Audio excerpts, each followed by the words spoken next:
आंबेगाव तालुका राष्ट्रवादी काँग्रेस पक्ष सामाजिक न्याय विभाग यांच्या वतीने घोडेगाव येथे नुकताच भव्य मेळावा आयोजित करण्यात आला होता। विविध क्षेत्रातील कार्यकर्त्यांनी या मेळाव्यात मोठ्या संख्येने हजेरी लावली। चला एकजुटीने संघटित होऊया, महामानवाचे स्मारक बनवूया, निर्धार एकजुटीचा संकल्प स्मारकाचा। दिनांक 26 ऑक्टोबर 2025 रोजी घोडेगाव येथील वनमाला मंगल कार्यालय येथे या महत्त्वपूर्ण मेळाव्याचे आयोजन करण्यात आले होते। या कार्यक्रमाच्या अध्यक्षस्थानी माजी गृहमंत्री नामदार दिलीपराव वळसे पाटील होते, तर माजी खासदार आणि म्हाडाचे अध्यक्ष शिवाजीराव आढळराव पाटील यांची प्रमुख उपस्थिती लाभली। यावेळी दिलीपराव वळसे पाटील आणि शिवाजीराव आढळराव पाटील यांनी उपस्थितांना मार्गदर्शन केले। त्यांनी सामाजिक न्याय विभागाचे महत्त्व, आगामी निवडणुका आणि पक्षाच्या धोरणांवर सविस्तर भाष्य केले। दोन्ही नेत्यांनी कार्यकर्त्यांना पक्ष संघटन मजबूत करण्याचे आवाहन केले। या भव्य मेळाव्याला सामाजिक न्याय विभागाचे पदाधिकारी, कार्यकर्ते आणि आंबेगाव तालुक्यातील विविध मान्यवर मोठ्या संख्येने उपस्थित होते। हा मेळावा यशस्वी करण्यासाठी सामाजिक न्याय विभागाने विशेष प्रयत्न केले होते। आपल्या आयुष्याची क्रांतिकरणामध्ये आपण सगळेजण पुढे असतात, अग्रभागी असतात। खरं म्हणजे मला या ठिकाणी सांगायला अभिमान वाटतो, आज आपल्यामध्ये जे प्रमुख उपस्थिती आहेत वळसे पाटील साहेब, डॉक्टर बाबासाहेब आंबेडकरांचे जे विचार आहेत, शिका, संघटित व्हा आणि संघर्ष करा, त्याच विचारावर आधारित त्यांनी त्यांच्या आयुष्यातली जी राजकीय 36 वर्ष आहे, त्या 36 वर्षापैकी बरीचसे आयुष्य हे जनतेला शिकवण्यामध्ये घालवलं आहे।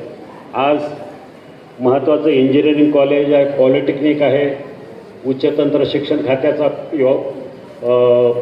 कारभार पाहताना महाराष्ट्रामध्ये शिक्षणाची खऱ्या अर्थानं गंगा दूरवरपर्यंत पोहोचण्यासाठी त्यांचं महत्त्वाचं योगदान या उच्च तंत्र शिक्षण खात्यामध्ये सगळ्यात मोठं आहे असं या ठिकाणी मला वाटतं। आणि म्हणून आपण सगळेजण या ठिकाणी काम करत असताना आपल्या सगळ्यांच्या मागणीवरून एक गोष्ट लक्षात येते की आपल्या तालुक्यामध्ये, आपल्या घोडेगावमध्ये डॉक्टर बाबासाहेब आंबेडकरांचं स्मारक व्हावं, त्यांचा पुतळा व्हावा, संविधान भवन व्हावं, अशा प्रकारची आपली मागणी आजची नाही। आमदार साहेबांच्या समोर अनेक वेळा अमोल अंकुश असेल, गौतम खरात असेल, आपले सगळे कार्यकर्त्यांनी अनेक वेळा गाठीविटी घेतलेल्या आहेत। मला आपल्याशी सहमत राहून आदरणीय वळसे पाटलांना विनंती करायची की मी सुद्धा या सगळ्यांच्या मागणीबरोबर आहे।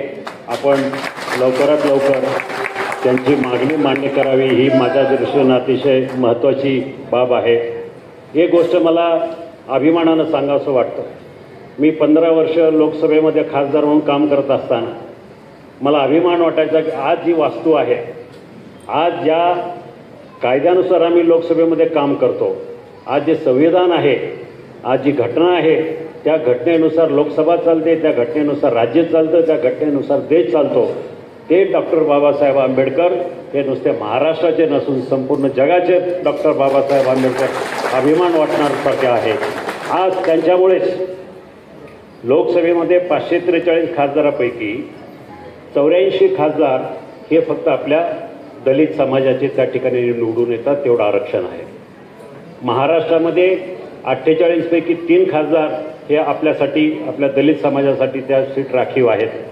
महाराष्ट्राच्या विधानसभेमध्ये जवळजवळ 29 आमदार हे आपल्या समाजामधून येतात, त्यासाठी आरक्षण राखीव आहे।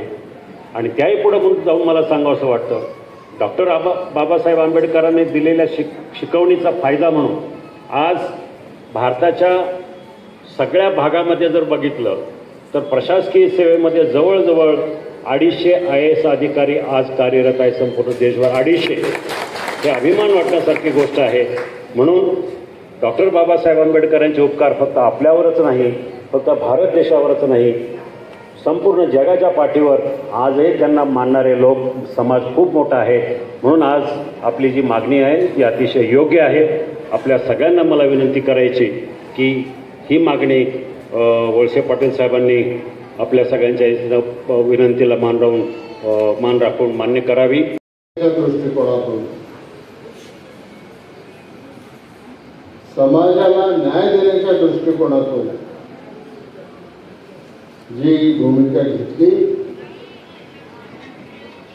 ती भूमिका आपण घेऊन पुढे चाललेलो आहोत.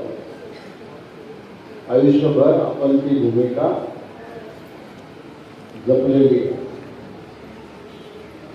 राजकारणामध्ये काही गोष्टी घडत असतात. कधी आघाड्या करायला लागतात, कधी समझोता करावा लागतात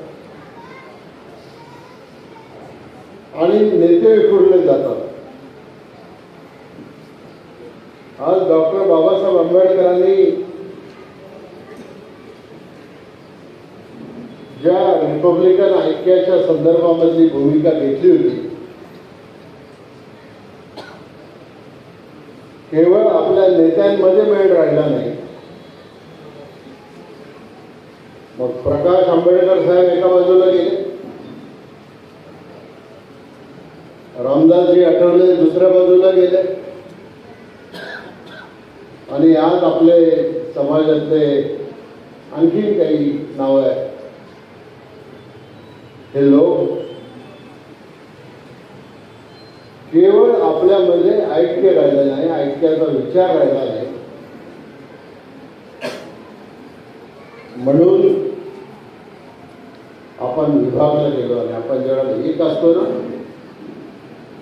त्यावेळेला कोणालाही वाकवायची ताकद आपल्यामध्ये असते. आपण ज्यावेळेला दुभंगलं जातो त्यावेळेला आपली ताकद कमी होत असते. आणि म्हणून मी व्यासपीठावरचे जेवढे नेते आहेत आपल्या या तालुक्यामधले, आपण राज्याचं देशाचं बोलू, त्यांना सांगितलं की तुम्ही एकत्र राहा. आम्ही आज हे जे करतोय हे फक्त निवडणुकीपुरतं करतोय, कृपया असा अर्थ कोणी त्याच्यामधून काढू नका. मतं पडतील, मतं नाही पडतील, कोणी निवडून येईल, कोणी नाही निवडून येईल, पण आज ही भूमिका घेऊन आपण पुढे चाललेलो आहोत. आणि त्याच्यामधून आपल्याला काही गोष्टी घडवायच्या. कार्यकर्त्यांनी मला सांगितलं आता फक्त सगळेजण पुतळ्याबद्दलच बोलले, पण आपली मागणी संविधान भवनची पण मागणी आहे.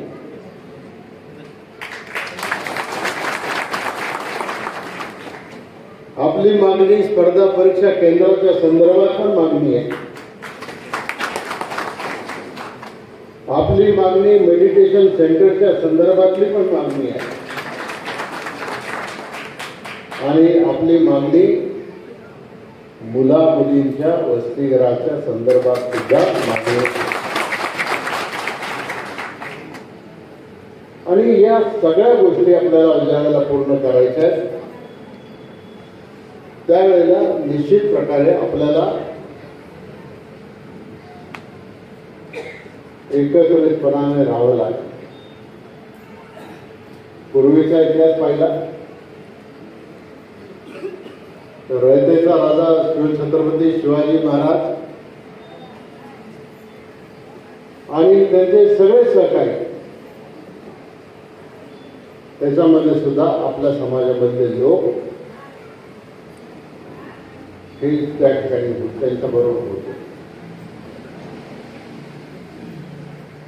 छत्रपती शाहू महाराजांच्या बद्दल आपण फार कमी बोलतो किंवा फार कमी ऐकतो. आपल्याला भारताच्या राज्यघटनेने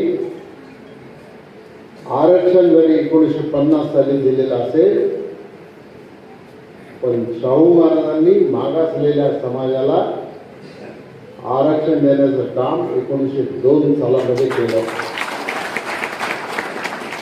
त्यावेळेला लोकशाही होती, राजेशाही होती, पण जो वर्ग मागासलेला आहे, ज्याला आधार देण्याची गरज आहे, त्याच्यासाठी राज्याच्या तिजोरीतून पैसा काढून शाळा उभ्या केल्या, वसतिगृह उभी केली आणि त्याच्यामधून या वर्गाला पुढे घेऊन जाण्याचं काम आपण त्या ठिकाणी केलं. महात्मा फुलेंच्या बद्दल, सावित्रीबाईंच्या बद्दल आपण नेहमीच बोलतो. समाजामध्ये शिक्षण जर मिळालं नाही तर माझा समाज मागे राहील आणि म्हणून त्यांनी पुण्यामध्ये